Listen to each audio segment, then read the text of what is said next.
Audio Jungle.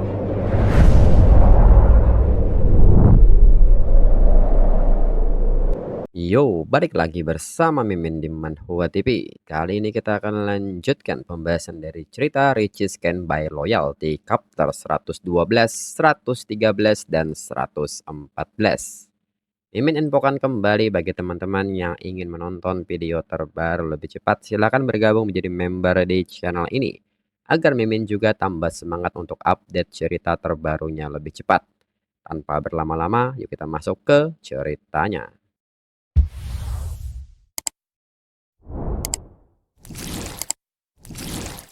Chen Yuan yang melihat ini pun bertanya mengenai 10 NPC dengan poin kasih sayang 70. Apakah dirinya benar-benar punya sebanyak itu? Ada Ming Hui, Chen Na, Xin Yu, Meng Lu, Li Xiao, Li Fei, Lin Yuchang, Long Jinghan, dan terakhir setelah malam tadi Qiole naik ke 70 poin. Dan semua itu baru 9, jadi siapa wanita yang ke-10? Dan setelah Shen Yuan berpikir cukup keras, Shen Yuan akhirnya ingat bahwa masih ada satu lagi wanita, yaitu Su Weiwei. Besok dirinya harus memeriksa pila bersamanya. Shen Yuan pun kini bertanya dalam pikirannya untuk apa sebenarnya semua rencana ini.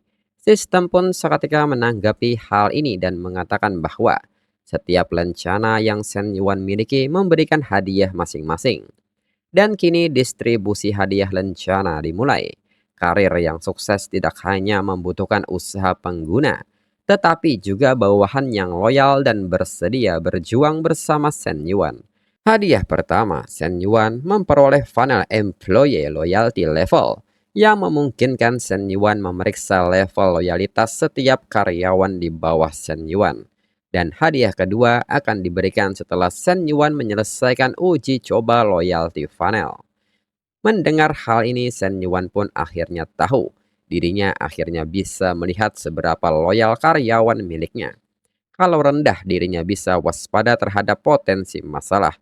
Dan kalau tinggi, dirinya bisa mempercayakan tanggung jawab lebih banyak kepada mereka. Ini hal yang bagus. Dan jika dilihat sekarang dari para NPC wanitanya, memang terlihat jelas panel bahwa mereka memiliki loyalitas yang tinggi dengan level A. Mereka berdua baru bekerja di sini beberapa hari. Loyalitas mereka kepada perusahaan pasti terdorong oleh rasa suka mereka kepada dirinya.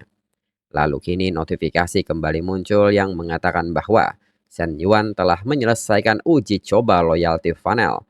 Hadiah kedua sekarang akan diberikan. Hasrat adalah sumber penderitaan manusia. Untuk menghilangkan penderitaan itu, seseorang harus menghadapinya secara langsung. Maka Shen Yuan harus maju dan bebaskan salah satu NPC-nya dari penderitaannya. Dengan ini selamat Shen Yuan memperoleh XP detektor yang dapat mendeteksi XP anggota lawan jenis yang nilai kesukaannya melebihi 65 poin. Shen Yuan bertanya soal XP detektor ini apakah sistem serius. Fitur ini kedengarannya sangat mencurigakan. Namun mencurigakan atau tidak, kedengarannya menyenangkan. Dirinya masih belum tahu apa yang disukai oleh para lady kenaiknya. Dengan ini mereka akan mencobanya. Saat Shen Yuan memperhatikan Long Jinghan, panel status menunjukkan bahwa XP milik Long Jinghan sedang didominasi. Melihat hal ini, Shen Yuan menilai sepertinya dirinya tidak bisa bersikap baik pada Long Jinghan lagi. Dirinya harus bersikap jahat. Sedangkan pada panel Xiaolei, XP menunjukkan fetis kaos kaki. Catatan juga terangsang oleh situasi tertentu, termasuk mobil, kamar, asrama, dan skenario berkelompok. Melihat hal ini, Shen Yuan nampak kaget karena ini makin aneh. Bagaimana bisa seseorang punya XP seaneh ini? Lalu kini tiba-tiba Meng Lu memanggil Shen Yuan dari kamar mandi dengan suara yang pelan. Shen Yuan yang melihat ke arah Meng Lu bertanya ada apa. Meng Lu pun kini meminta Shen Yuan untuk mendekat. Lalu saat Shen Yuan mendekat, Shen Yuan seketika bertanya mengapa Meng Lu memakai baju Qiole. Meng Lu mengatakan bahwa ukuran mereka hampir sama. Jadi dirinya ingin lihat apa baju Qiole cocok dengan dirinya. Shen Yuan pun bertanya apakah itu sebabnya Meng Lu bangun pagi-pagi sekali. Meng Lu pun tidak membenarkan hal itu, dirinya hanya memperhatikan betapa Shen Yuan menyukai pakaian ini kemarin. Lalu panel status kini menunjukkan mengenai XP Meng Lu.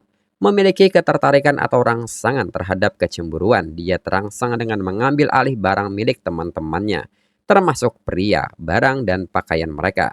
Dan Meng Lu berada di level S dengan kategori loyal sepenuhnya. Chen Yuan pun seketika kaget dan bertanya soal semua XP aneh ini. Jika dipikir lagi saat Meng Lu pertama kali mendekati dirinya, mungkin bukan hanya karena dirinya kaya, dia mungkin juga ingin merebut pria milik Chen Na. Chen Yuan pun kini bertanya Meng Lu mungkin juga suka ini, apa memakainya membuat Meng Lu bersemangat. Meng Lu pun seketika kaget dan bertanya-tanya dalam pikirannya apakah Chen Yuan tahu rahasianya. Chen Yuan yang berbisik pun mengatakan bahwa dirinya tidak akan memberitahu siapapun. Meng Lu pun seketika gemetar dengan gerakan Chen Yuan dan seketika mengatakan bahwa dirinya rasa ingin melakukan itu. Mendengar hal ini, Shen Yuan pun pada akhirnya memberikan gerakan pamungkasnya. Lalu, setengah jam kemudian Shen Yuan segera meminta Meng Lu untuk cepat ganti bajunya. Akan canggung kalau Qiole bangun dan melihat Meng Lu seperti ini. Meng Lu pun bertanya Qiole punya 2 kaos kaki, apakah dirinya boleh membawa satu untuk dibawa pulang.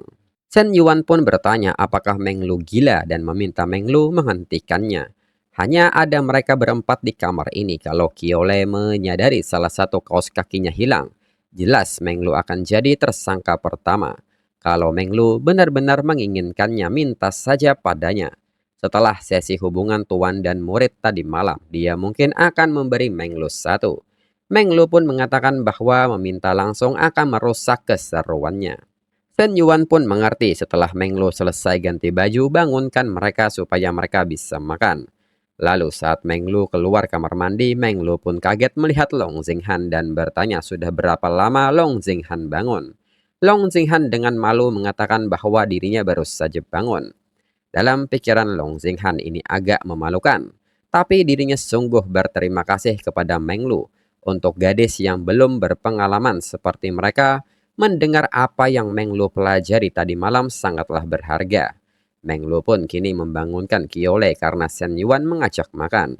Qiole yang bangun pun mengerti. Lalu saat mereka semua berada di meja makan, Qiole yang hendak menyantap makanannya seketika kaget saat mencium aroma bajunya dan mulai mencium aroma di bagian lainnya. Qiole seketika bertanya apa yang terjadi, bajunya tidak berbau seperti ini. Meng Lu pun hanya mencoba fokus untuk makan serta bertanya-tanya dalam pikirannya apakah Qiole anjing bisa membedakan aroma seperti itu. Sedangkan Shen Yuan menilai bahwa itu akibatnya karena Meng Lu memakai baju Qiole. Mungkin itu pelajaran supaya Meng Lu tidak melakukannya lagi. Long Jinghan pun seketika mengatakan bahwa mungkin karena mereka menaruh semua baju mereka jadi satu tadi malam. Jadi baunya saling menempel. Punya dirinya juga baunya beda. Mendengar hal ini membuat Shen Yuan dan Meng Lu kaget. Qiole pun seketika menerima alasan ini. Meng Lu pun menyadari bahwa Long Jinghan melihat mereka tadi dan menunggu di kamar sampai mereka selesai. Long Jinghan tidak hanya diam soal itu, dia bahkan menutupi dirinya. Meng Lu pun kini menatap Long Jinghan dengan rasa malu serta memberikan isyarat terima kasihnya. Long Jinghan pun kini segera mengajak mereka untuk makan, sarapannya sudah mulai dingin. Shen Yuan mengatakan bahwa dirinya akan kembali ke perusahaan nanti. Mereka pasti lelah, jadi kalau tidak ingin masuk libur saja hari ini. Dalam pikiran Shen Yuan, dirinya akan memeriksa apa ada mata-mata. Dirinya juga sudah mengatur untuk bertemu dengan Jia di sana. Long Jinghan mengatakan bahwa dirinya tidak perlu izin. Dirinya akan ke kantor. Meng Lu pun juga mengatakan hal yang sama dan Qiole dengan malu juga mengatakan bahwa dirinya tidak perlu izin. Dalam pikiran Qiole, dirinya bangun sampai lewat jam 4 pagi. Sementara mereka berdua sudah tidur jam 2. Apakah mereka serius bersaing soal ini? Lalu setengah jam kemudian Shen Yuan kini telah tiba di perusahaan Jingpu. Saat berjalan masuk, Shen Yuan kini meminta sistem untuk menampilkan loyalty level semua orang. Hingga saat berjalan, Shen Yuan kini bisa melihat level loyalty setiap orang yang ada di kantornya. Shen Yuan menilai ini bagus, sepertinya hampir tidak ada mata-mata di sini. Lalu Fu Yingze memberitahu Shen Yuan bahwa rapat evaluasi langkah perbaikan dijadwalkan pukul 10.30. Beberapa manajer juga ingin melapor kepada Shen Yuan. Shen Yuan mengatakan bahwa mulai sekarang kecuali ada hal penting suruh mereka mengirim laporan lewat email. Fu Yingzi pun mengerti. Saat memasuki ruang rapat, Shen Yuan kini bisa melihat level dari setiap orang. Shen Yuan menilai, selain Yu Zifeng yang ada di level A, sebagian besar manajemen ada di level B. Mereka semua tampak cukup loyal dan Zhong Yu hanya di level C. Si tua bangka ini pasti menyembunyikan sesuatu. Zhong Yu pun kini menyapa Shen Yuan dan mengatakan bahwa semuanya sudah hadir. Bisakah mereka memulainya? Shen Yuan pun mengiyakan hal ini. Lalu setengah jam kemudian salah satu manajemen mengatakan bahwa di bawah kepemimpinan Shen Yuan, berkat kerja keras manajemen dan upaya bersama semua orang di sini, laba mereka naik 3,12% dibandingkan tahun lalu. Manajer lain pun membenarkan hal ini. Pada acara kumpul perusahaan terakhir, Shen Yuan menjanjikan bonus tambahan jika laba naik 8%. Dengan laju ini mereka akan mencapainya bulan depan. Bonus itu sendiri setidaknya setara gaji sebulan. Dalam pikiran Shen Yuan mereka sudah bekerja mati-matian bulan ini untuk meningkatkan laba. Melihat hasil seperti ini membuat semuanya sepadan. Tapi apa sebenarnya yang direncanakan si tua bangka Zhong Yu itu? Mempertahankan orang seperti dia itu seperti bom waktu. Mereka hampir mencapai target laba dan dirinya tidak akan membiarkan Zhong Yu membuat dirinya dalam posisi terdesak. Setelah mendengar semua laporan, Shen Yuan menyebut itu kerja bagus dan dengan ini rapat ditutup. Lalu saat Shen Yuan kembali ke ruangan, Fu Yingzim masuk serta mengatakan bahwa ada seorang wanita bernama Jia ingin menemui Shen Yuan. Shen Yuan meminta Fu Yingzi untuk menyuruh Jia masuk. Segera kini Jia masuk dan menyapa Shen Yuan serta meminta maaf. Dirinya datang sedikit lebih awal, semoga tidak mengganggu Shen Yuan. Shen Yuan mengatakan bahwa itu sama sekali tidak. Jia pasti lelah, maka duduklah dan istirahat sebentar. Dengan ini Jia mau makan di sini nanti atau pergi keluar. Jia pun menyerahkan hal ini kepada Shen Yuan. Dalam pikiran Jia saat di pesawat, dirinya terus bertanya-tanya apa dirinya sudah gila, meninggalkan segalanya hanya karena janji seorang pria. Tapi sekarang semua kecemasan itu hilang. Shen Yuan memberikan perasaan tenang, seperti beban yang akhirnya terangkat dari pundaknya. Shen Yuan pun mengerti mereka akan keluar nanti, dirinya akan mentraktir Jia makan sebagai sambutan. Sementara itu, Qiole bertanya kepada Shen Yuan menurut Long Jinghan.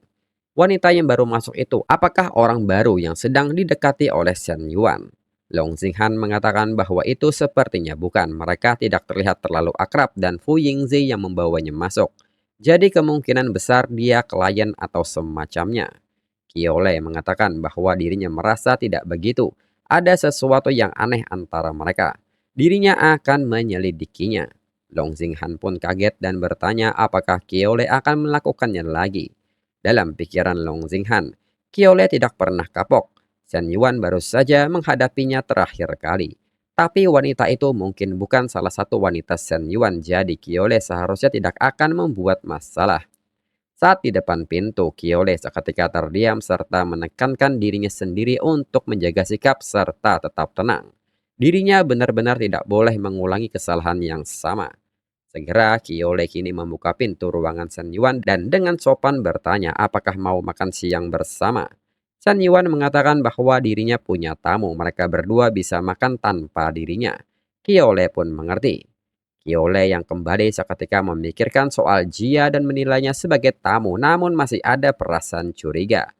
Long Jinghan yang melihat Qiole kembali pun bertanya apakah Qiole tidak membuat Shen Yuan marah. Qiole pun mengatakan bahwa dirinya tidak membuat Shen Yuan marah, tapi dirinya masih merasa ada yang janggal. Dirinya harap bisa sesantai Long Jinghan. Dalam pikiran Qiole, tapi bersikap santai tidak akan membuat Shen Yuan tetap tertarik pada dirinya. Lalu saat di tempat makan, Shen Yuan mengatakan bahwa dirinya akan membayar Jia 50.000 per bulan dengan asuransi sosial dan manfaat dana perumahan.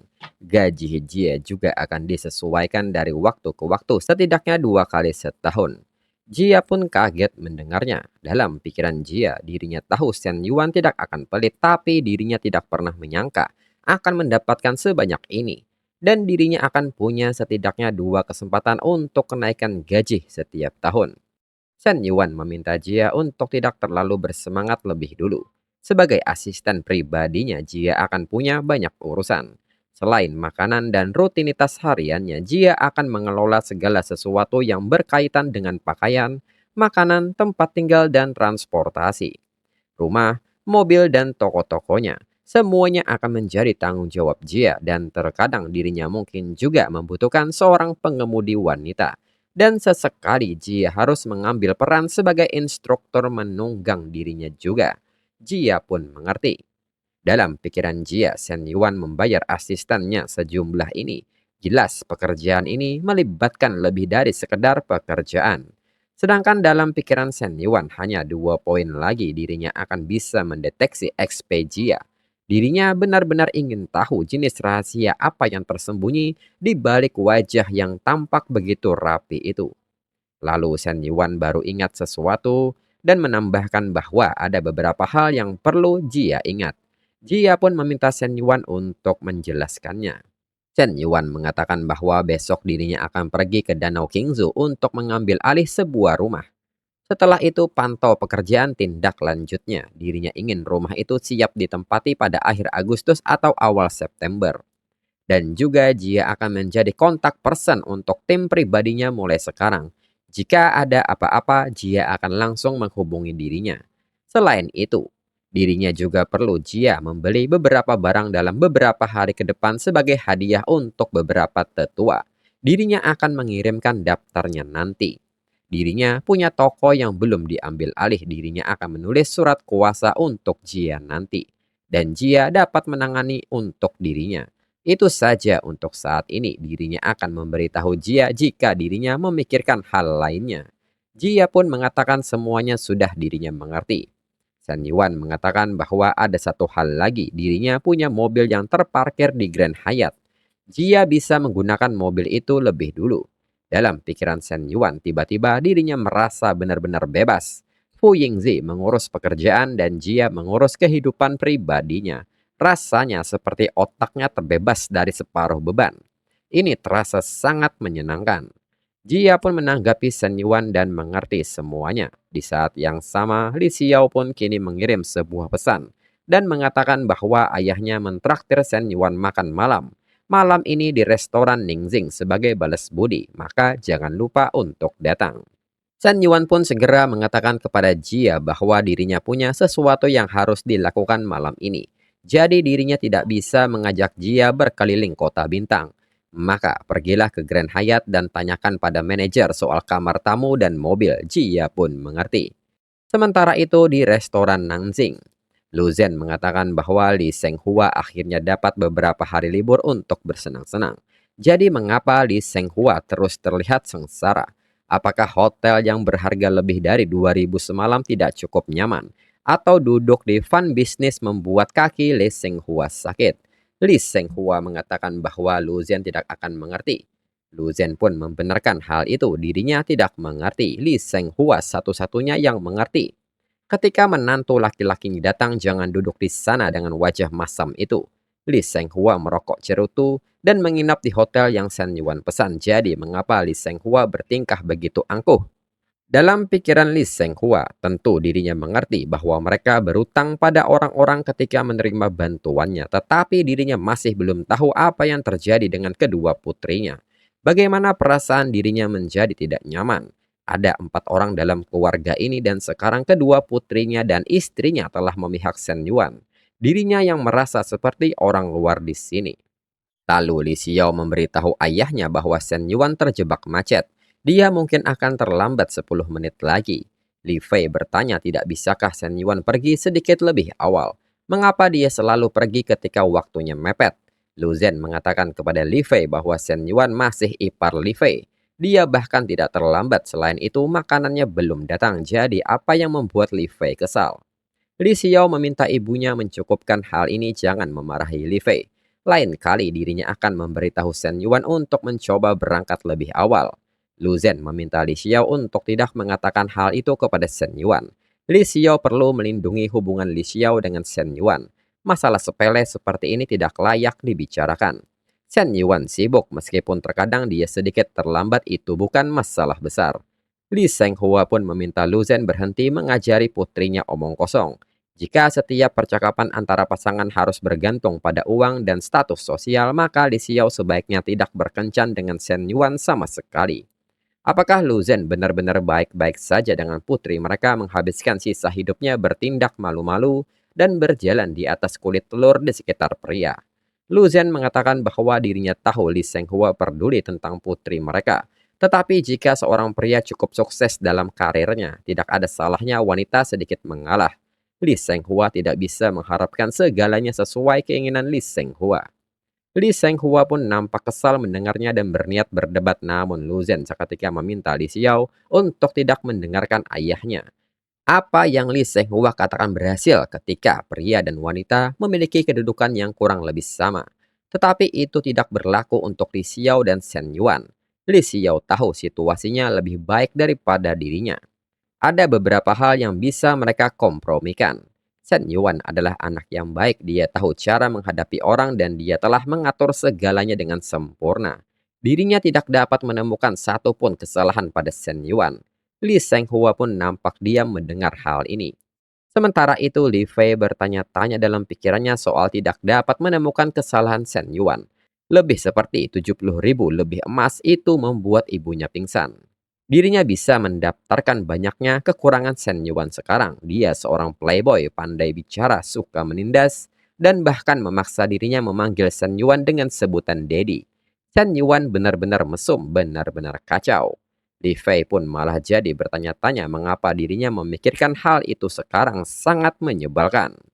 Sementara itu, Li Shenghua yang memperhatikan Li Fei menilai bahwa Li Fei bertingkah sangat aneh. Lalu tak berselang lama, Shen Yuan pun kini datang dengan menyapa bibi dan paman serta meminta maaf karena terlambat.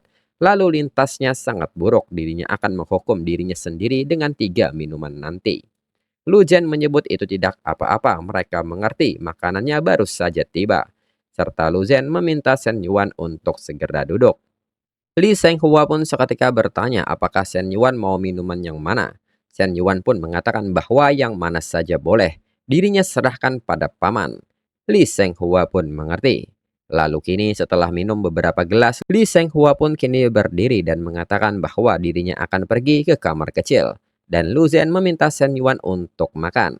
Lalu saat makan, Shen Yuan tidak menyangka Li Fei kini menggesekkan kakinya. Dalam pikiran Shen Yuan, Li Fei benar-benar berani melakukan sesuatu dengan seluruh keluarga di sini. Shen Yuan pun kini mencoba mengalihkan perhatian dengan bertanya kepada Li Xiao apakah Li Xiao hari ini pergi melihat rumah-rumah. Li Xiao mengatakan bahwa mereka sudah melakukannya. Mereka melihat 2 kompleks perumahan dan masih ada satu lagi yang belum mereka lihat. Li Fei mengatakan bahwa Li Xiao ingin melihat yang ketiga sebelum memutuskan. Karena Shen Yuan tidak punya waktu untuk menemani dia, dirinya harus mengambil cuti dan pergi menggantikan Shen Yuan. Dalam pikiran Li Fei, Shen Yuan mengabaikan dirinya, maka dirinya akan meningkatkan tekanannya. Dan kembali Li Fei menendang Shen Yuan. Merasakan hal ini, Shen Yuan mengatakan bahwa dirinya benar-benar tidak punya waktu, serta mengucapkan terima kasih kepada Li Fei karena sudah membantu. Dan bersamaan dengan hal ini, Li Shenghua pun kini hendak kembali ke ruangan. Dan Li Fei terus memberikan tekanan kepada Shen Yuan. Shen Yuan yang merasakan hal ini sangat menahan dirinya. Dalam pikiran Shen Yuan, Li Fei benar-benar balas dendam terang-terangan. Dirinya pasti tidak akan membiarkan wanita ini lolos malam ini. Dan untuk episode selanjutnya, tunggu minggu depan lagi. Sekian dan terima kasih.